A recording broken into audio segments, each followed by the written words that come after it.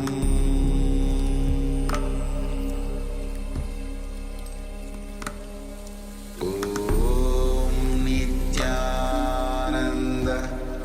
Paramashivoham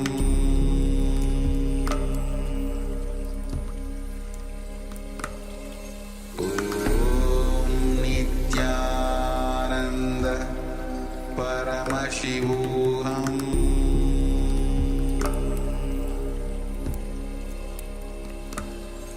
Om Nithyananda. Now slowly, very slowly, you can remove your eye bands. If you have, I put the eye bands. You can open your eyes.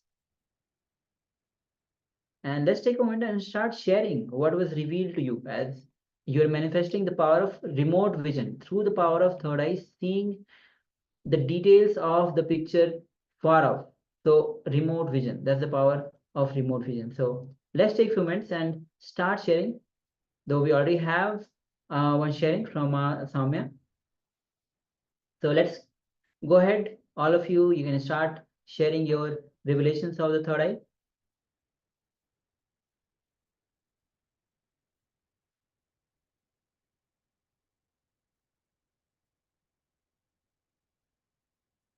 All right, so Ma Soumya has shared a vacation spot, beach area picture taken from mountain forest. Yes, thank you, Ma, for sharing.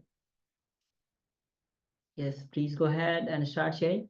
Understand, it's not just about the seeing the details. Of course, moment you start manifesting the powers through the third eye, one of the very great example or the common example is of the from the Mahabharata itself, where Sanjaya sees the whole Mahabharata war, Kurukshetra war from the palace itself, and he narrates the whole scene, not only just the scene, what is happening, every emotions as well the person is going through to the Dhritarashtra.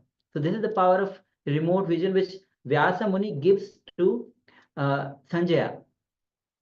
So the power starts manifesting from the oneness. So again and again, sit with Swamiji, connect with Swamiji and manifest the power of oneness, the power of remote vision. So let's take a moment and start sharing.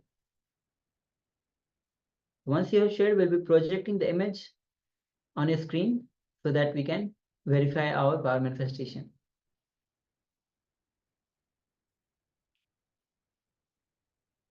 Yes, so requesting everyone, please, if you have taken part in this power manifestation, please take a moment and share.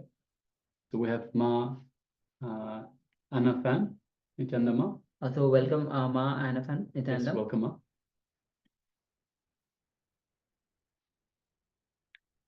And also we have Yip Yan Ye, if you could share. So if you have taken part in the power manifestation, please take a moment and share. Yip Yan Ye.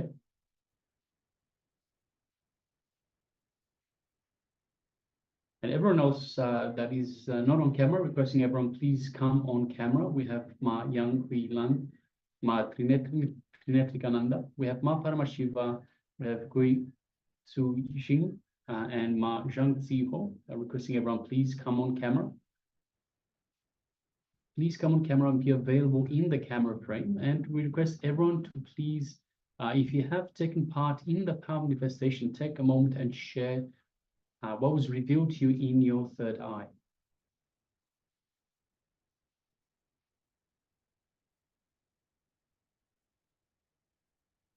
Yes, my Anafan shares a white cup. Yes, thank you very much for sharing that. Just waiting a couple of moments as we receive other sharings. Then we'll be entering into the verification.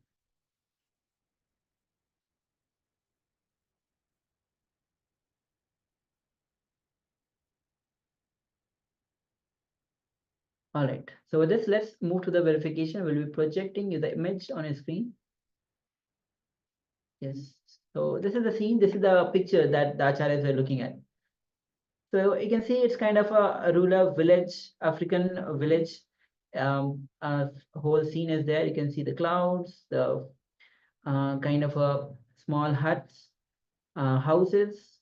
You can see a woman, a child, the birds, you can see a kind of a like looks like a forest area where the huts or the houses are there.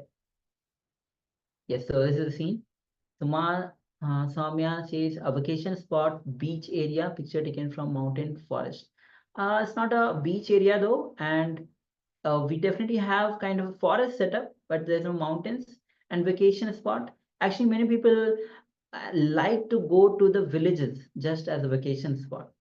So Ma, we have the roofs of the huts themselves that are in the shape of mountains. So you might have seen that and interpreted that as the mountains because even the color is somewhat similar to mountains, mountain peaks. And yes, there's the ground and there's a lot of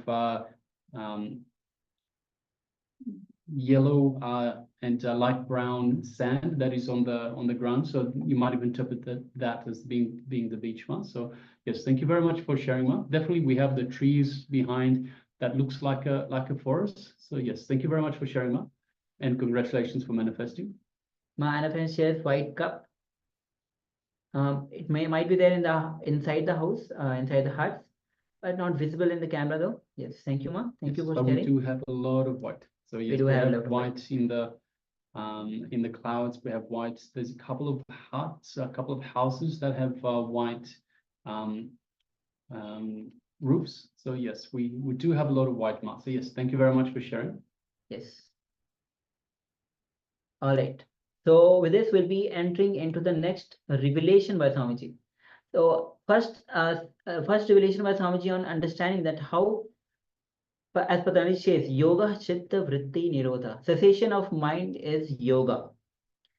Mind is an action, just how we walk.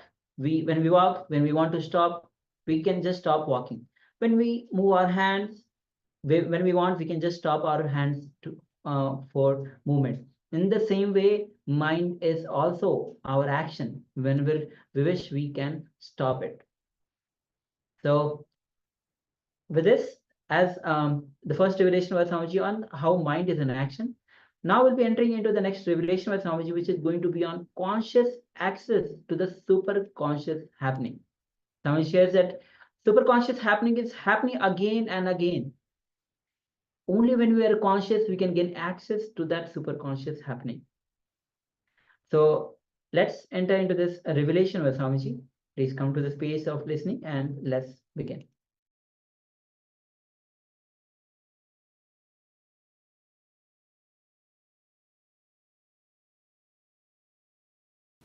When you look through the window, you see the sky. You experience the sky. But sky itself can't be reduced to the size of window. Same way, when the thoughts disappear, you experience the ultimate truth. But the truth itself can't be reduced to one idea of not having thoughts. Please understand. When you don't have thoughts, you will experience truth. But the truth cannot be defined with this one quality of not having thoughts. Not having thoughts may be one of the qualities of truth, but that itself is not ultimate. Chitta vritti nirodha, not having thoughts leads to the yoga. That itself is not yoga. I want you to understand. Sometimes not having thoughts, people understand, not having thoughts itself is a yoga. Then in the deep sleep you don't have a thoughts, but that is not yoga. In the deep sleep you don't have thoughts, but that is not yoga. Not having thoughts with awareness is yoga. Not having thoughts with awareness leads you to yoga. Yogaha chitta vritti nirodha. The different formations taken by the mind, if it is not happening, then yoga is happening inside you. Yoga is happening inside you. Yogaha chitta vritti nirodha. The next sutra throws more light on this one truth. Let us enter into the next sutra. Tata drashtuhu swarupeva sthanam. This is another one beautiful sutra.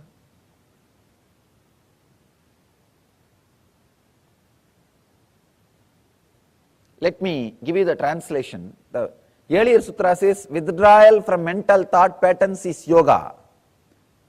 Here Patanjali says then results relaxation into one's true nature of limitlessness and total understanding. See, when the thoughts disappear, when the cessation happens, when the chitta vrittis are no more, when the thoughts are no more, when the mental actions are no more, he says it results relaxation into one's own true nature. That is what I am saying. In a way, even your deep sleep is a pattern of your mind. Anything you can go in and come out is pattern. Anything you can experience is pattern. Please understand. Anything you can experience again and again is pattern. If you understand with this definition, even your sleep is a pattern. Even your sleep is a pattern. You go in and come out, go in and come out. It is a pattern.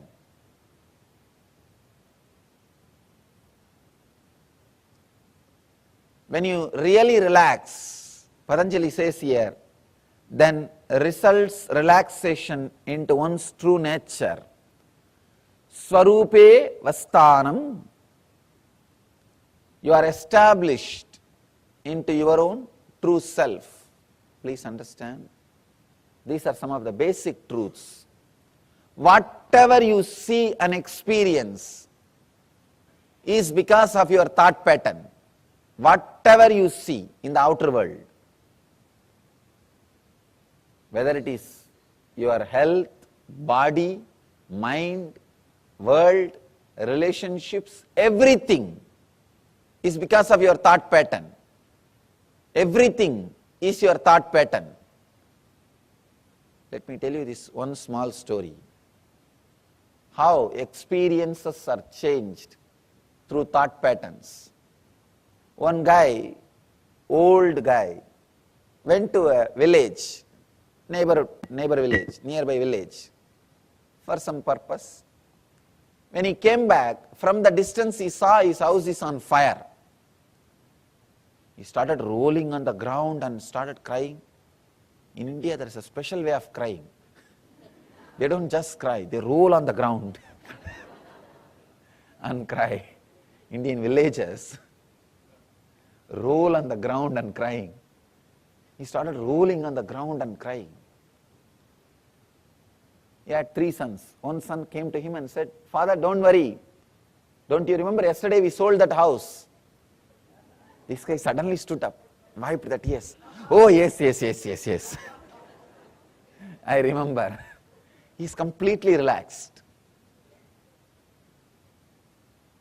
Next son ran towards him and said, "Father, it is true we sold yesterday, but still we have not got the money."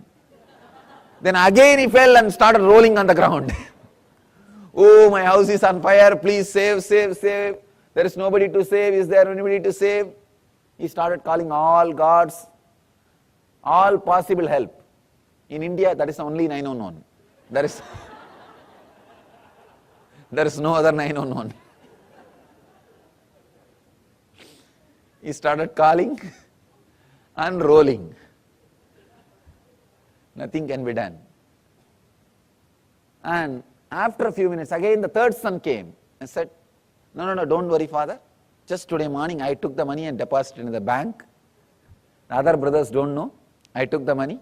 It is not our house. Then immediately sat up again. He wiped the tears. Oh God, everything is okay. Everything is okay. See, the same situation, Same person, one moment he is feeling the deep suffering, agony, the other moment he is completely relaxed, settled.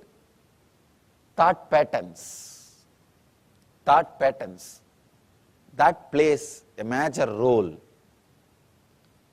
Actually, I can say that is the only thing in the life, nothing else. It's a thought patterns. There is another one beautiful story in Zen. It's a very deep, subtle truth which will really help you to understand the sutra in a deeper way. People ask me, Swamiji, do you mean to say we should not cry in the situations like this? If somebody's house is on fire, how to be there without crying? People say, I can't be that insensitive, especially when it comes to the death of near and dear one, or some losing the love of a near and dear one. That kind of situations, I can't be so insensitive. People ask me, then I can't be so insensitive. Can't I become enlightened? Understand, it's a very subtle truth you need to understand. One is accepting the situation. Another one is accepting the response happening inside your inner space. There is a beautiful story, Zen story. There was a great master. His disciple also is an enlightened master, Suzuki. When Suzuki's master passed away, the disciple, his name is Suzuki, he started crying, weeping, rolling on the ground. All the other disciples came and asked, Master, what is this? You are an enlightened being. How can you cry like this? How can you weep? Then Suzuki says, if an enlightened person should not cry, get lost. I am not interested in your enlightenment. I can't be so insensitive to this situation. I am crying because I'll miss his physical presence. He can never leave me, or I can never leave him, because he became me and I became him. That is different. But physically I'll miss him. I'll miss the graceful actions of him and the beautiful conscious leela, conscious play happening around him. I'll miss him. I'll miss it. Then another disciple is asking, then what about the teaching which you are giving all these years? Accept what is happening. Accept what is happening. Tatada, tatada, tatada. What has happened to the teaching? Have you taught this to us without you experiencing? Please understand, very beautiful truth. Just understanding can give you a very strong click. The Suzuki's reply. The disciple is asking, then have you taught this tatada, accepting what is without you experiencing? Suzuki beautifully explains, there are two levels of acceptance. One, accepting whatever is outside, the situation. Accepting the situation. Surrendering to this moment. Surrendering to tathata, what is. Surrendering to the now.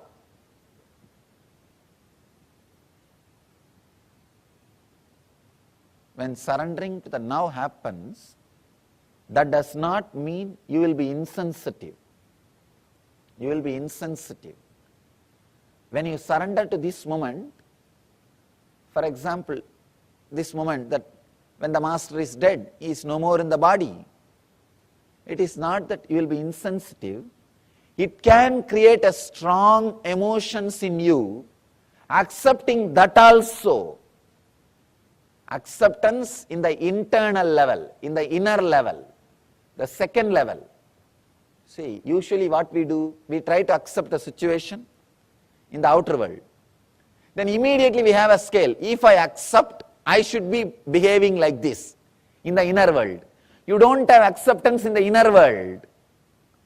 You have a scale. If I accept this situation, I should be peaceful, collective, calm, restful. You have a scale about the inner world. You accepted the outer world, means you are very moral, conscience based, but not conscious based. There is a big difference between just accepting the outer world happening and accepting the outer and inner world happenings.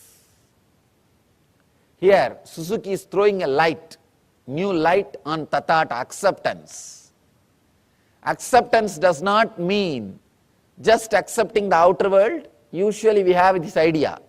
If I accept the situation in the outer world, immediately I should become calm, quiet, relaxed, restful. I should not have any agitation. I should not have any irritation. I should not have any response. You have a, then it means what? Then you are not accepting the inner world.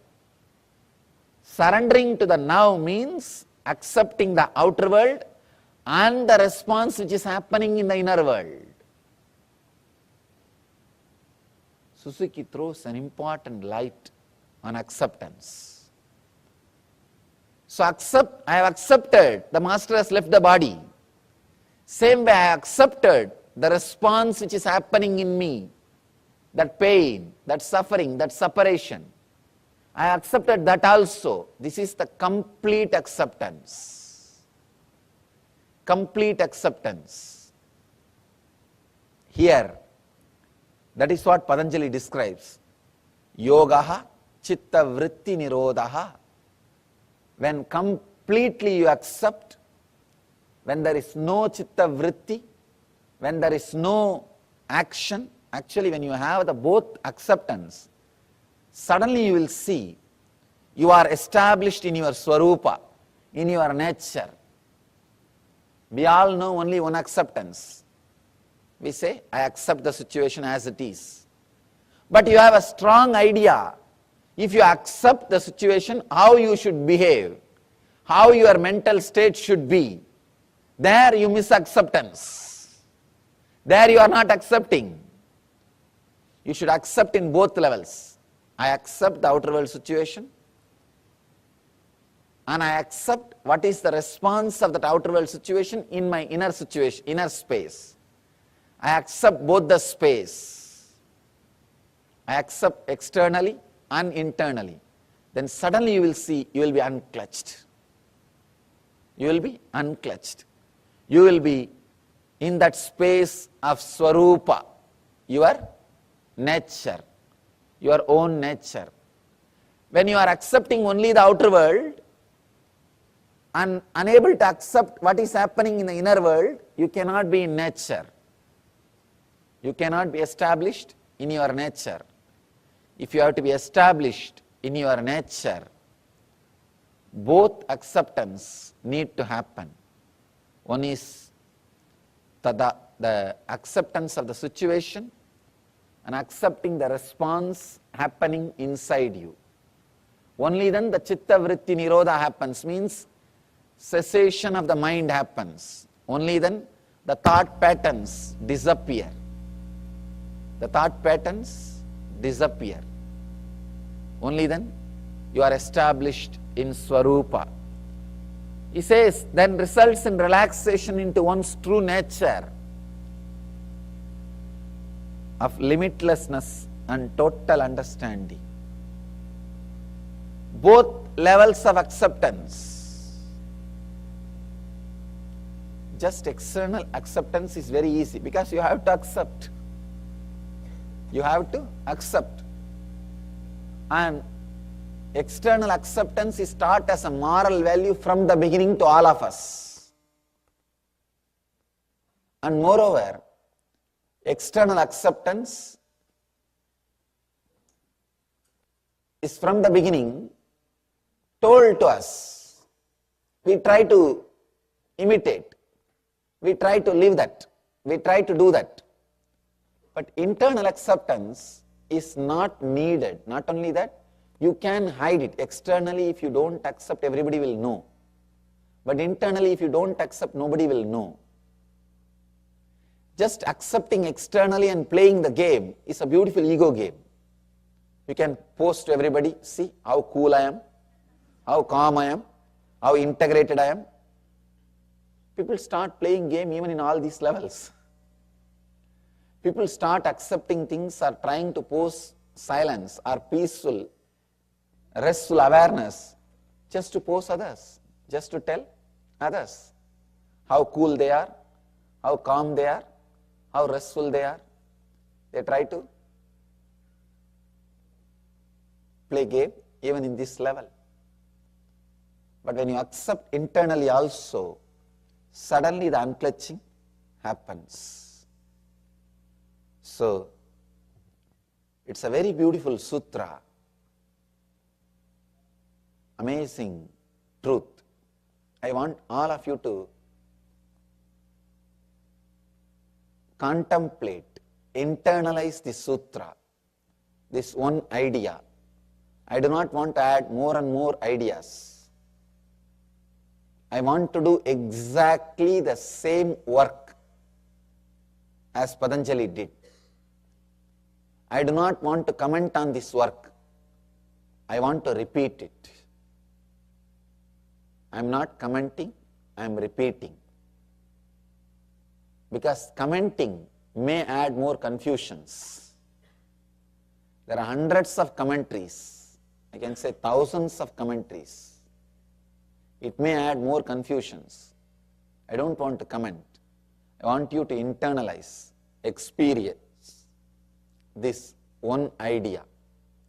This one idea, internalize continuously. Mind is an action. If I want, I can stop. If I am acting, I wanted it. Take the responsibility. If I am acting, I wanted it. Who can take the responsibility for your action? Only you. If you are walking, you want it. If you are talking, you want it. If you are minding, you want it. If you are thinking, you want it. So let the shift happen in your consciousness. If you are thinking, you want it. If you are talking, you are sitting, you want it. So let you understand this one truth. Take the responsibility on your shoulder. If you are thinking, you want it.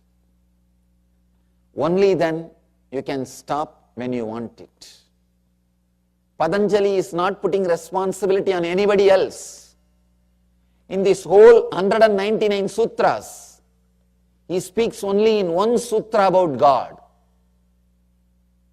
That also is not describing the nature of God, where is he residing, how is he going, how is he sitting, how is he traveling. No. He says, Ishvara pranidhanani. Let us surrender everything unto the God. It is one spiritual quality. He is not even bothered about God, he is bothered about the surrendering, that quality. He is not talking anywhere else about anything. He says, you can use God as a tool to surrender, that's all. As a tool to surrender. As an object to surrender. That's all. He takes the complete responsibility. So, take the complete responsibility.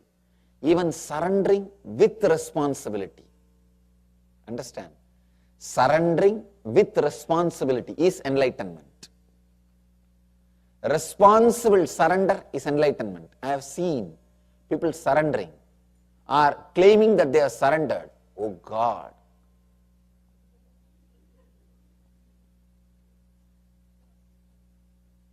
Even if you are caught by your enemies, you will not be tortured that much. By the pseudo-surrendering people. By this pseudo-surrendering people. They will claim that they are surrendered, and whatever right happens is their responsibility because of them. Whatever wrong happens, it is because of you. And they will not do anything more than saying word, I have surrendered, I have surrendered, I have surrendered. Many people come and tell me, Swamiji, what should I do further? I tell them, what do you mean? No, whatever you say, I will do. The moment I tell something, no, I have this difficulty, that problem, this problem. Then I tell them, then tell all your conditions first. Then I will tell you the solution. They say, no, whatever you do, I will do. Whatever you say, I will do. The moment I open my mouth, they will have 1001 condition, 1001 priorities, 1000 preferences, 1001 conditions. So, Patanjali says very beautifully, take the responsibility completely on your shoulder. A responsible person, even if he surrenders, it will be so graceful, so beautiful. Irresponsible person, even if he tries to stand on his own, it will be only cunning. It will never be complete. So first thing you need, first thing is being responsible. Being responsible. In the first sutra, Yogaha Chitta Vritti Nirodhaha, Patanjali teaches us the basic truth, be responsible. The moment you are responsible, the moment you feel you are responsible for your thinking, you know very clearly you can stop. You can stop. Only when you don't want to take the responsibility, you are going on postponing, putting things on others, blaming others, then you continue to think. If you blame, you are walking because of somebody, you will continue to walk till you die. If you are blaming, you are talking because somebody is forcing, you will continue to talk till the death. Same way, if you say you are thinking because of somebody else, because of some other reason, you will continue to think till you die, even after you die. So take the responsibility on you. Understand, the truth is you are responsible. Truth is you are responsible. So let you understand you are responsible. Then suddenly you will realize you can stop. You can stop. The essence of this whole sutra, Yogaha Chitta Vritti Nirodhaha, is take the responsibility of your subtle action, which I call mind. When you take the responsibility, you know how to stop thinking, how to stop all kinds of expression. You see, mind is not only thinking, there are so many other patterns. Regulation, channeling, mastery, integration, coordination, stilling, quieting, setting aside of the modification, gross and subtle thought patterns, all these things put together. All these things put together is what Patanjali calls Chitta Vritti Nirodhaha, means cessation of mind. Able to play with it, able to do what you want, like a circus, a gymnasium, able to do whatever you want with your mind, or completely rest without it. It's what he calls Yogaha. Nirodha not only means controlling or dropping, it means regulation, channeling, mastery, integration, coordination, stilling, quieting, setting aside of all the modifications of the mind.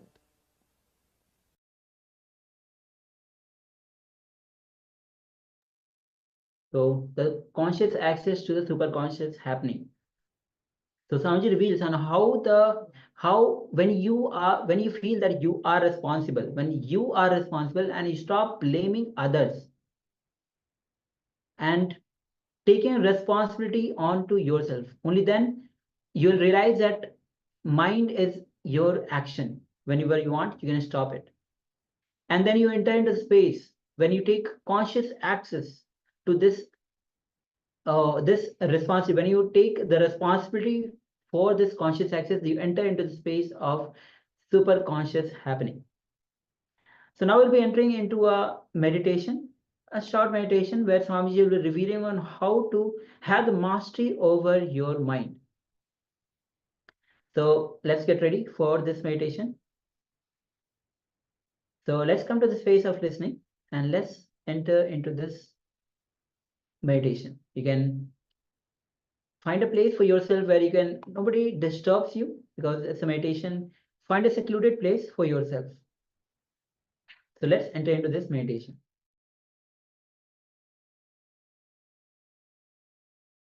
Let's enter into the first meditation of Yoga Sutra. First meditation of Yoga Sutra is simply be in samadhi, that's all. Now decide, I am moving my hand, I can stop. I am talking, I can stop. I am thinking, I can stop. Just sit with this one truth, with this one sutra.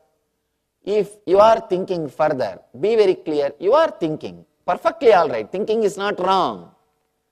I am not saying thinking is wrong. I am saying thinking that you want to stop but you are thinking is wrong. Thinking is not wrong. Thinking you want to stop but you are unable to stop is wrong. So, close your eyes.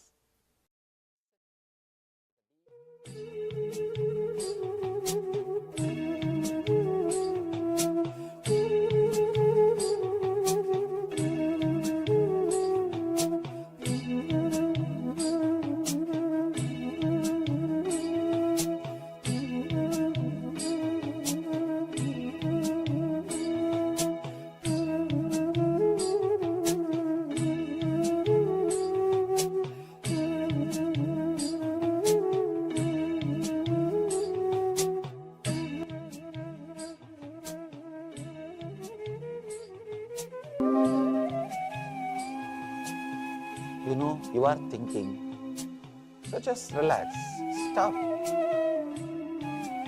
Or if you want to continue, continue with your clear will.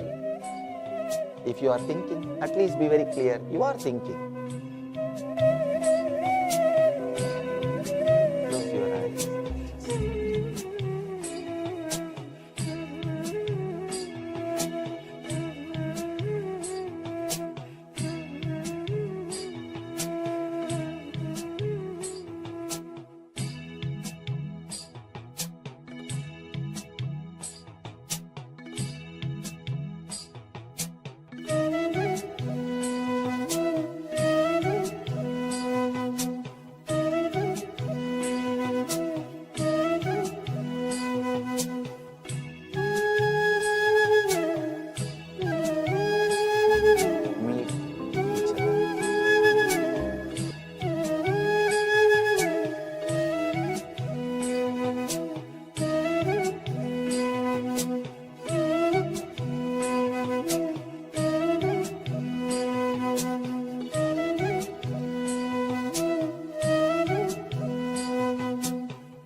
Just sit, remembering.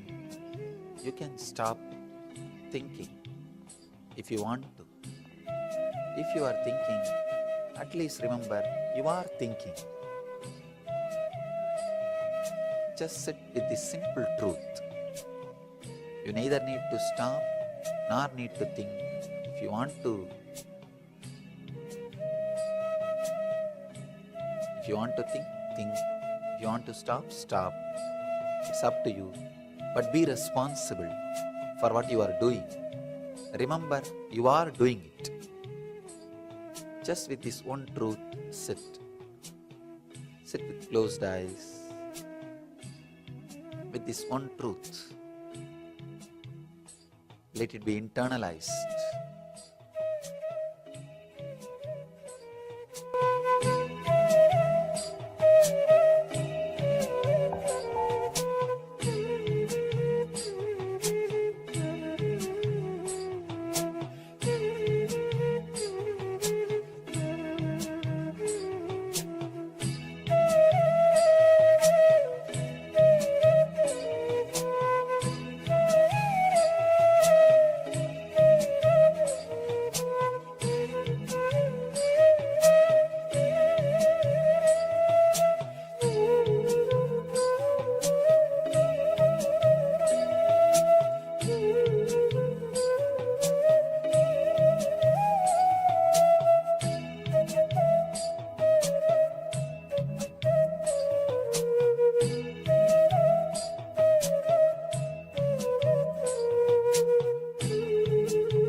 Shanti, Shanti, Shanti. Internalize this one truth. Internalize this one truth very strongly, continuously. Internally is one truth. You will start living enlightenment. Let you all achieve and radiate the eternal bliss, Nithyananda.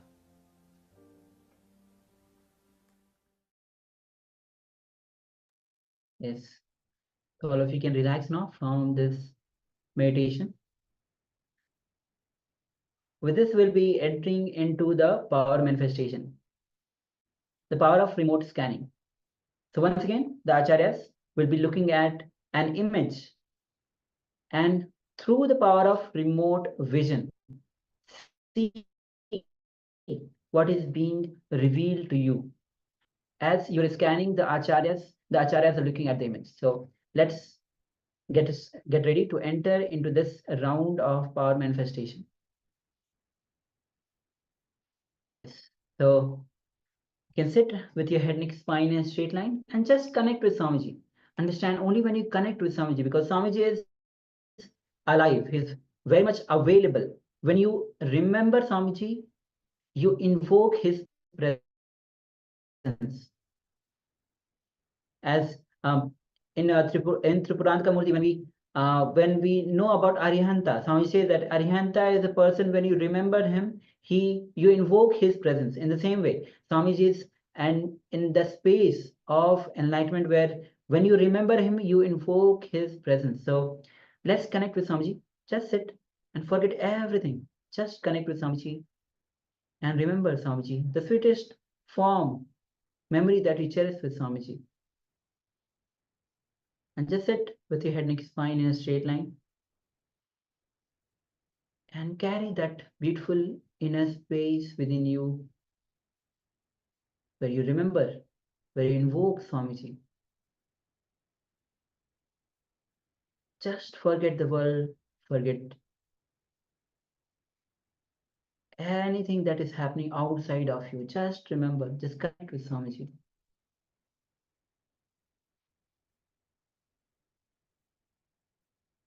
And just unclutch from every single thought that is happening within you. Where even if you feel there is a thought of a smile, just unclutch. Thought of irritation, agitation, anger, just unclutch. Whether it is your worries, where it is your fears, just unclutch from every single thing.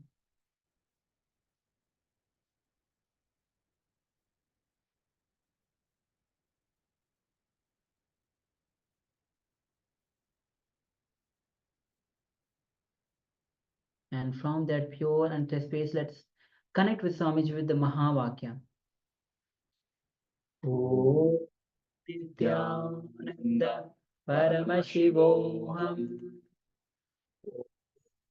Nithyananda Paramashivoham.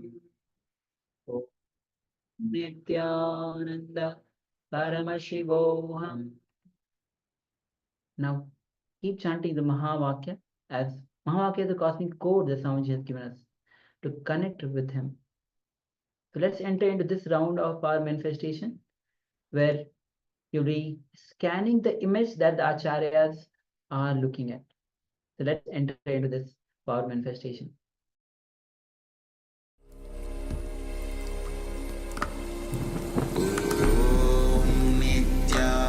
Nithyananda Paramashivoham.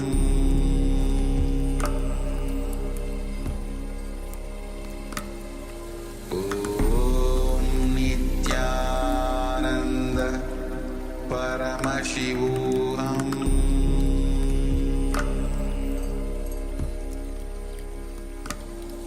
Om Nithyananda Paramashivoham.